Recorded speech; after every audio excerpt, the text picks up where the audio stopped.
If Mason Rudolph said the N-word, completely understandable why Myles Garrett would hit him with a helmet. I just want that. If Mason Rudolph said it, you can completely understand what that word means to the entire community, to the culture, and why you would flip a switch. Now, granted, Myles Garrett a year ago came out and said that if anybody can say the N-word, everybody should say the N-word. And if we're going to choose not to have anybody say the N-word, nobody can say the N-word. That was like a year ago he said that. It made rounds, it made the news.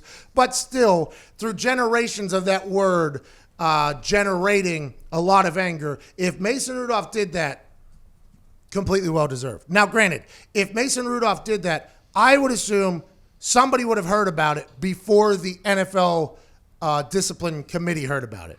I would assume that a teammate, maybe Ogunjobi, who also got punished for the situation, who ended up hitting Mason Rudolph in the back, would have asked Myles Garrett what happened, and Myles Garrett would have said, well, and Ogunjobi would have been like, well, I wish I would have hit him harder. And I would assume that if word got out about him saying the N-word, Marquise Pouncey would have came out and said, well, I would have never done that if I would have heard that, right? Because although Marquise Pouncey is an incredible teammate, which we all saw, I would assume he's a much more loyal human to his particular group of humans who have been slandered with a word for a long time that makes a certain type of way be felt. So for me, there's a lot of question marks because in the NFL, as a white person, you are the minority in your workplace. I mean, that's just how it is.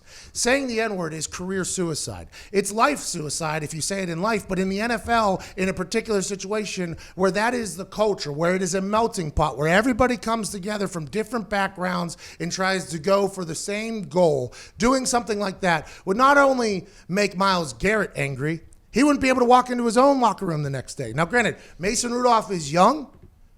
Mason Rudolph, by all accounts, has a very punchable face. Mason Rudolph, by all accounts, is not somebody that I think a lot of people would be like, oh, that's my dog. I don't think a lot of people would do that. So maybe he did say it, but the NFL says there's no evidence. Nobody else heard about it. And this is quite a serious allegation from Myles Garrett. I just hope everybody knows that. Because just like when Riley Cooper got very intoxicated and said that, you should never do that, by the way. Whenever he did that, even his own teammates, who you would think, right, would be, that word is just not something you say as a white person. I mean, now granted, these young kids on the internet, there's little Caucasians are saying that at a rapid rate on the internet. I think they're teenagers, and these are going to be tweets that they're going to regret later if they ever go on to accomplish anything. Hey, with the first pick of the 2031 NFL draft, boom. And then immediately upon talking to Deion Sanders, oh, I'm so happy, I'm so excited, just dapped up Goodell. They're going to go back to the green room. They're going to take photos of their family, dreams come true. And on the internet, there's going to be like, there is a video that has surfaced of the number one overall pick in the NFL just screaming the N-word 13 years ago.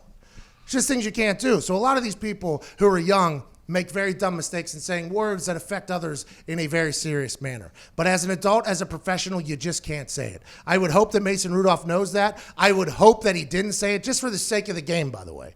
I don't think that's a good thing. The league is a place where everybody comes together no matter where you're from. So if you have that type of visceral or that type of hatred in your body, you shouldn't be in the locker room anyways, especially in 2019 when the NFL was leading the charge in community change, basically, with Colin Kaepernick and things like that. So if he did that, terrible person. But if he didn't, and everybody's saying there's no evidence, in my eyes, I would assume Myles Garrett would have said it at some point that he said it before then. When the entire world was burying Myles Garrett, you would think the first thing you would say is explain yourself in a manner that people would be like, well, the little punk deserved it.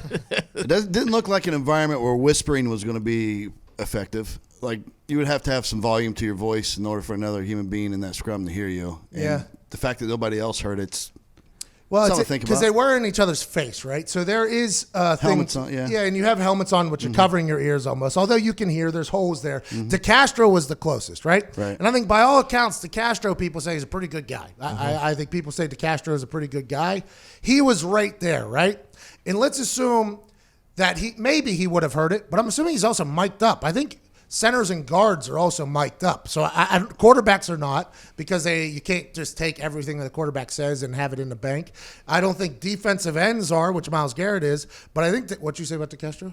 No, I was going to say, I believe that the NFL did say that they were mic'd up, but they weren't recording, so they don't have.